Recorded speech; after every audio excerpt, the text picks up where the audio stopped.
বেদির সামনে একটি, টোটাল 5টি এবং ভিতরে একটি, সর্বমোট 6টি জায়গায় আমরা আশীর্বাদ নিয়ে নিতে পারবো। এবং আমরা দেখতে পাচ্ছি অনেকেই পরবর্তী খ্রিস্ট জাগের জন্য প্রবেশ করেছেন। অনুরোধ থাকবে আপনারা অবশ্যই সামনের দিকে চলে আসুন। এবারে আমাদের মঞ্চের দক্ষিণ পাশে চেয়ার রাখা আছে, পর্যাপ্ত চেয়ার আছে। আমরা সবাই সামনে থেকে আসন নিয়ে যাব। এখানে তীর্থসভে মিলিত হয়েছি। যুবলী বর্ষ উদযাপনের একটা বিশেষ দিক হচ্ছে আমরা তীর্থ করি, আর সেই তীর্থের মনোভাব নিয়ে এবছর আরেকটু বিশ্বাস, ভক্তি, ভালোবাসা নিয়ে আমরা এই পবিত্র স্থানে মিলিত হয়েছি।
অবশ্যই যেন সুশৃঙ্খলভাবে হয়, আমরা সবাই সেই সহযোগিতা।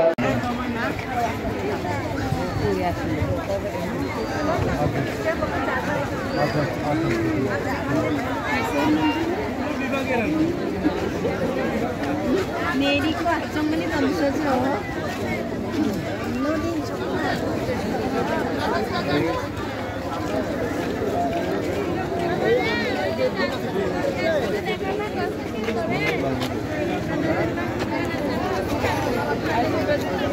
আমরা সবাই সামনে থেকে আসন নিয়ে যাব।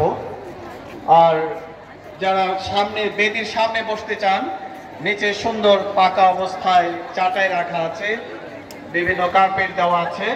আমরা সামনে থেকে আসন গ্রহণ করব, যেন পরবর্তীতে যারা আসে তারা সুন্দরভাবে খ্রিস্টজাগে অংশ নিতে পারে।